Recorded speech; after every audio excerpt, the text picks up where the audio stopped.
Let me tell you something powerful today. Real faith, true, tested, unshakable faith isn't proven in comfort.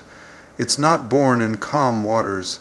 Anybody can shout hallelujah when everything is going right. Anybody can lift their hands when the bills are paid, the kids are healthy, and the job is secure. But real faith, real faith is born in the fire. Real faith comes alive when the ground shakes beneath your feet and you've got nothing to hold on to but God. You don't know what you believe until life knocks the wind out of you. You don't know if your roots are deep until the storm comes. You don't really trust until trusting is all you've got. That's why some people collapse under pressure. They were standing on convenience, not conviction. But when you've been through the fire and still say, I trust you, Lord, that's the kind of faith that makes hell tremble. Some of you have been wondering why the trial hasn't ended yet, why the healing hasn't come, why the job hasn't opened up, why the tears won't stop. You've been asking, God, where are you? But let me flip the script on you. Maybe God isn't trying to get you out of the fire. Maybe he's trying to get the fire into you. Maybe he's trying to build a kind of endurance in you that can't be shaken by circumstances. See, God doesn't need to see your faith you need to see it. He already knows what he put in you. He knows the strength, the calling, the purpose. But sometimes it takes a little breaking for you to discover it for yourself. That storm didn't come to kill you. It came to reveal you. That heartbreak wasn't the end. It was the birthplace of something new. The devil thought it would crush you, but God said, watch what I build from this. Don't you get it? The pain is not punishment. The waiting is not abandonment. It's preparation. It's transformation. You're not being buried. You're being planted. And when you come out of this thing, you're not going to come out empty-handed. You're coming out wiser, stronger, deeper. You're coming out with a testimony that will set other people free. So stop looking at the struggle like it's a curse. It's the classroom of your faith. It's the gym where your spiritual muscles grow. It's where you find out what you're really made of. Let the tears fall, let the pressure come, and still, lift your hands and say, I believe. That's the kind of faith that moves mountains. That's the kind of faith that reaches heaven. That's the kind of faith that changes everything. Faith is not a feeling. Don't get it twisted. It's not goosebumps on a Sunday morning. It's not butterflies in your stomach when the preacher says something good. Faith is not emotion, it's endurance. It's not about how you feel in the moment. It's about what you stand on when the moment tries to crush you. Let me tell you this loud and clear. Faith is a fight. Because there are days when you won't feel God at all. There are nights when your pillow is soaked with tears and the heavens feel silent. There are mornings you wake up and wonder if any of this is even working. That's when faith stands up, not when you're smiling, but when you're sobbing. Not when it's easy, but when it's hard. When everything in you says give up, walk away, forget it. Faith says, no, I'm not letting go. C, a lot of people think faith is about miracles showing up. But real faith is about showing up. Real faith is getting out of bed when depression says stay down. Real faith is saying, God, I don't understand it, but I'm still going to trust you. That's faith in action, not a feeling, but a decision. Not a high moment, but a holy commitment. The enemy knows he can't take your calling, so he tries to wear out your confidence. He doesn't need to destroy your destiny if he can just convince you to stop walking toward it. That's why the fight is in your mind. That's why the battle is in your emotions. Because if he can break your focus, he can break your faith. But I came to tell somebody you were built for this fight. God didn't put you in the ring to watch you fall. He trained you in the dark. He strengthened you in the silence. He poured steel into your spirit while you were waiting for the breakthrough. So now, when the enemy comes in like a flood, don't you bow. Don't you bend, stand flat-footed and say, asterisk, this is war and I still believe.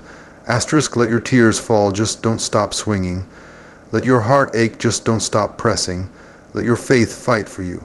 It may not look pretty, it may not feel good, but if you hold on, you will see the promise. You will walk into what was spoken over you. You will come out on the other side stronger than you ever imagined. This is not about how you feel today. This is about what you believe, asterisk, despite asterisk, how you feel. And if you keep swinging, if you keep speaking, if you keep standing, faith will finish what it started. And when the dust settles, you'll be standing right in the middle of what you used to pray for, because you didn't quit when it got hard, asterisk, you fought your way through. Asterisk, delayed is not denied. You better hear that in your spirit today. Just because it hasn't happened, asterisk, yet asterisk doesn't mean it's not going to happen. Just because the door didn't open when you knocked the first time doesn't mean it won't swing wide the next time. We serve a God who works in seasons, and just because it's not your season, asterisk, right now, asterisk, doesn't mean your season isn't coming. See, we live in a world that wants everything fast, fast money, fast answers, fast breakthroughs. But God isn't moved by clocks or calendars. God doesn't rush greatness. He's not under pressure to deliver on your deadline. He's preparing something that will last, and anything that's built to last takes time. So yes, it's been a long wait. Yes, it's been frustrating, but don't confuse silence with absence. God is working behind the scenes. Sometimes the delay is not a rejection, it's a redirection. Sometimes He's not saying no. He's saying not like that, or not with them, or not right now. And if you trust Him, really trust Him, you'll learn to praise Him for the pause, because while you're waiting, He's shaping. While you're crying, He's clearing the path. While you're wondering if He forgot, He's already setting the table for your blessing. You've got to understand, delay doesn't cancel the promise. Joseph had the dream, but he went through the pit before the palace. David was anointed king, but he ran from Saul before he ever sat on the throne. Even Jesus, our Savior, waited 30 years before He stepped into public ministry. There is power in the waiting. There is purpose in the delay. And when God finally releases what He has for you, it will be asterisk right on time. Asterisk, but here's the thing you can't give up in the waiting room. You can't stop believing because it's taking longer than you thought. God didn't bring you this far to leave you now. If He spoke it, He will perform it. If He promised it, He will provide for it. But you've got to walk by faith when the evidence doesn't match the expectation. So hold your head up. Don't let delay make you doubt. Don't let time steal your trust. What's coming is still coming, and when it comes, it won't be halfway. It won't be small. It won't be cheap. It will be pressed down, shaken together, and running over. Your delay is not your denial. It's your development. It's where God gets you ready for what you prayed for. And when He shows up an asterisk, He will asterisk, you'll see that the wait wasn't wasted. It was working for your good the whole time. So don't quit.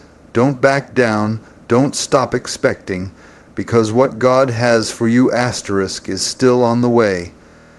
Asterisk, your circumstances do not define your future. Let me say that again for the person who's been looking at their life and thinking it's too late, asterisk, your present condition is not the final conclusion. Asterisk, I don't care what you've been through, what you lost, who walked out, or what the enemy whispered in your ear in the dark. Your future is not. bound by your past, and it's not locked down by your current struggle. See, the mistake we often make is thinking that where we are now is all we'll ever be. We look around at the mess, the confusion, the disappointment, and we start to believe the lie that this is the best it gets. But God never called you to live by what you see. He called you to live by what He said. And what He said about you is greater than what life has done to you. Some of you have allowed pain to become your identity. You've worn failure like a label. You've let a broken season convince you that you're a broken person. But let me speak life into your spirit today. You are not what you've been through. You are not your mistake. You are not your divorce. You are not your addiction. You are not your bankruptcy. You are a child of destiny, and what God has planned for you goes beyond what you've survived. Don't let the enemy trick you into building a permanent mindset around a temporary moment. You may be in the valley now, but the valley is not your home. It's not your ending, it's a passageway to the next level. Just because you're in it doesn't mean you're stuck in it. God is still writing your story. And He's the kind of author that knows how to flip the script. You see, God uses broken things. He specializes in turning pain into purpose and scars into testimonies. He'll take what the devil meant for evil and use it to elevate you. So don't despise where you are, it's just part of the journey. Your situation may have humbled you, but it hasn't hindered your destiny. The promise still stands. Don't measure your future by your present pain. Don't let your surroundings steal your sight. Sometimes the greatest victories are hidden in the hardest seasons. Sometimes you have to go through the mud to reach the mountain. But when you get there, you'll look back and see that every tear, every delay, every rejection was just building your foundation. Lift your head, dry your eyes, shake the dust off your faith. Your story is not over, and your past doesn't have the power to cancel your purpose. What God has for you is still ahead of you, and no storm, no mistake, no moment can keep you from it unless you let it. Keep walking, keep believing, because where you're going is far greater than where you've been. Endurance is the key to break through. Not talent, not titles, not how many people know your name. It's not about how loud you shout or how high you jump in church. It's about whether you can keep going when everything in you wants to stop. That's where breakthrough is born. It's not in the moment of celebration, but in the moment of pressure. It's in the space where you feel like quitting but choose to stand anyway. Some people pray for the miracle, but they don't have the endurance to wait for it. They want the promise, but they don't want the process. But hear me, the process is where the power is built. It's in the pushing, it's in the pressing. It's in those long, silent nights when you've prayed all you can pray and cried all you can cry, and all that's left is your decision to keep showing up. Breakthrough doesn't belong to the perfect. It belongs to the persistent. It belongs to the one who says, I don't have it all together, but I refuse to let go. I'm tired, but I'm still walking. I don't see it yet, but I still believe it's coming. That kind of faith moves mountains. That kind of commitment unlocks the impossible. You don't get the crown without the cross. You don't reach the promise without going through the wilderness, and you won't get to your breakthrough without passing through the battle. But if you can hold on, if you can just outlast what's trying to break you, you will see that God was never late. He was building your capacity to carry what you were praying for. Too many people quit too soon. They give up right before the shift. They walk away just as the tide is about to turn.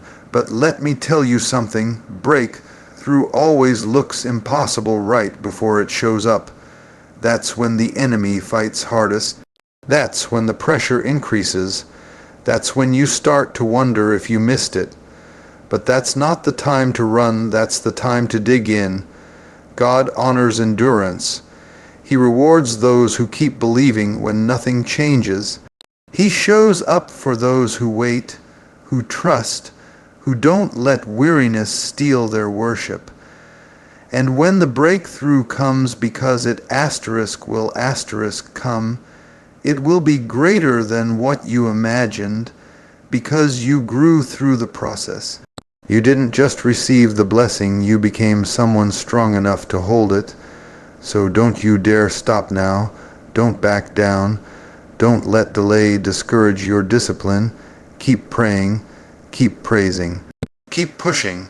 You're closer than you think. Your endurance is unlocking the very thing your faith has been reaching for. And if you don't give up, you're going to walk straight into the victory that was already waiting for you. There is power in hope. Not the kind of hope that's weak or wishful. Not the kind that fades when the winds blow. I'm talking about anchored hope, the kind that holds you steady when life tries to tear you apart. The kind of hope that whispers, it's not over, even while everything around you looks like it is. That hope is power. That hope will carry you through things that should have broken you. Hope is what keeps your heart beating when the world says you're done. Hope is what makes you get out of bed even when you don't have all the answers. Hope is what lets you look at a storm and say, this thing may be fierce, but I'm not going down with it. Because as long as you've got breath, as long as you've got life in your lungs, you've still got a future. You see, the enemy's greatest weapon isn't destruction, it's despair. If he can get you to give up hope, he doesn't have to destroy you. You'll start doing it yourself. You'll stop praying. You'll stop dreaming. You'll stop expecting anything good. That's why you've got to guard your hope like your life depends on it, because it does. When life disappoints you, when people betray you, when plans fall apart, hope steps in and says, hold on, this is not the end. You might be delayed, but you are not denied. You might be wounded, but you're not worthless. Hope reminds you that broken crayons still color and broken people still have purpose. Don't you let what you see rob you of what you know. Don't you let the facts cancel your faith. What's around you doesn't change what God put inside you. And hope is what connects you to that truth when everything else tries to disconnect you from it. Hope says, I still believe, not because everything's perfect, but because God is faithful. Some of you are living in hard places right now. You're in the middle of the fight. You're tired, you're drained, and hope feels like a distant echo. But I came to remind you that the darkest nights often come right before the brightest mornings. And if you hold on, if you dare to hope one more time, things will turn. Hope is a choice. It's not just something you feel, it's something you fight for.